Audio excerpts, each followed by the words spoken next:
Bilateral coordination and integration services. Ad hoc services. Training for IFRC staff. As IFRC staff, you can also request services on behalf of the National Society. In that case, keep in mind that the PNS staff will still have to log on and approve your entries. To request any service, a PNS must activate their global agreement first.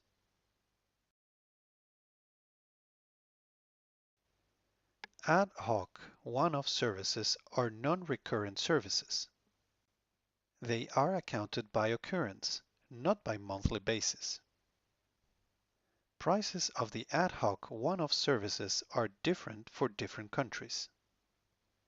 Availability of ad hoc one-off services varies depending on the country. To request any service, you need to log into the FedNet first with your username and password. Access the FedNet.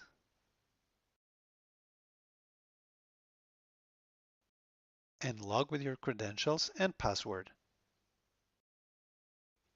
Then click Login.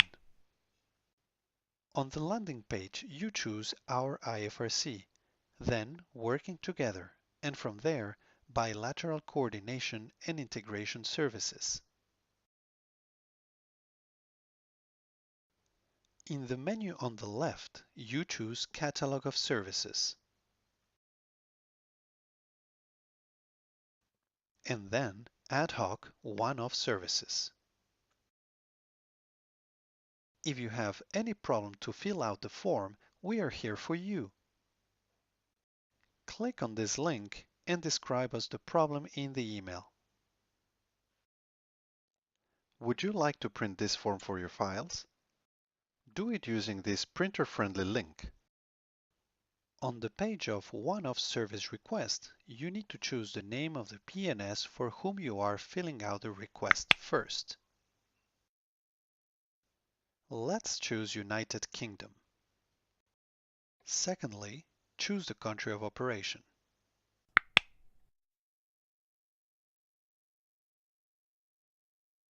Then, the desired date when the PNS wishes the service to be delivered.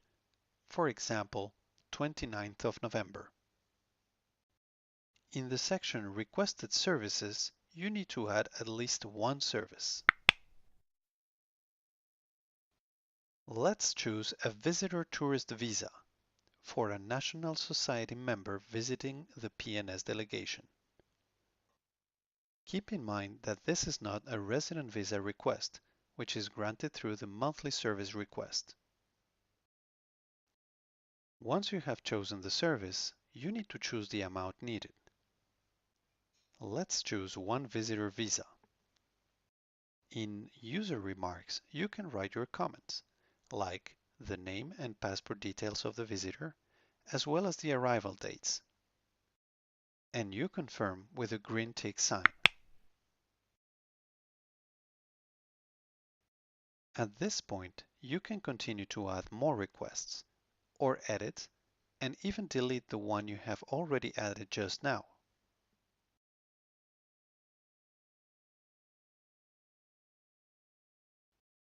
The following section will show you the data of the requester, automatically filled with your name, last name, and email. You need to fill the fields with the PNS headquarters contact, which is usually the desk officer in charge. The billing section fills out automatically for a given PNS. And here you can add your remarks as well.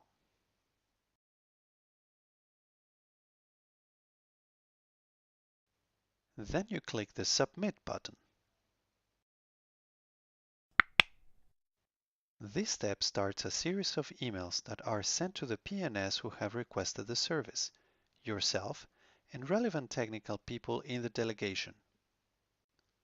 On the next screen, you will get the confirmation of your submission. Your request has been submitted by email to the National Society.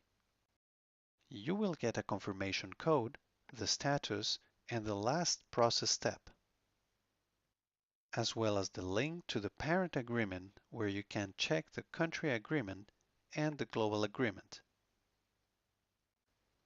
As mentioned previously, once you click the button Submit, 5 emails are sent to the concerned people. Each of those persons receives a status update, and the person in charge in the National Society receives a call to action email.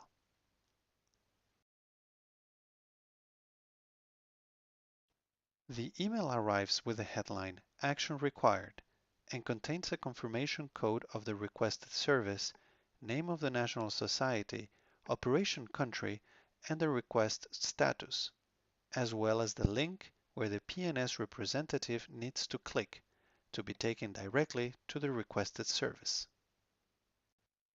As a necessary legal step to prevent any potential dispute of the requested service details, each PNS must confirm 2 things: that they have read and understood the terms and conditions of what their HQ PNS has signed in the global agreement, and that this person who is approving the request from the PNS side is authorized by their national society to do that. Each PNS has to tick both of the boxes in order to proceed. The concerned PNS will have to approve or further modify or even deny the request you have created for them. This is a necessary step as we need a proof that a service has been requested by the PNS in order for us to invoice them.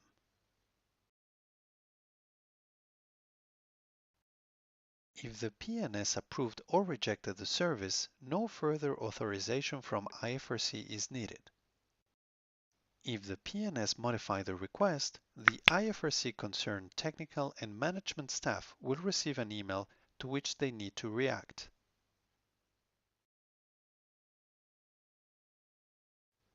The email arrives with the headline Action Required and contains the same information as the email sent to the PNS, including the link where the IFRC approver needs to click to be taken directly to the requested service.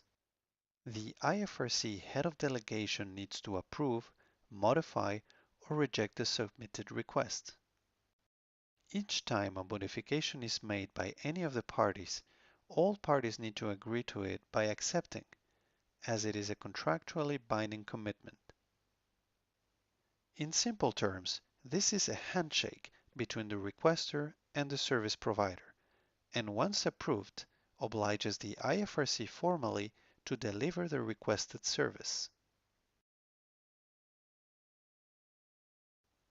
The role of the technical staff is to advise and validate the request from the technical side by advising the IFRC approver whether to approve it or not.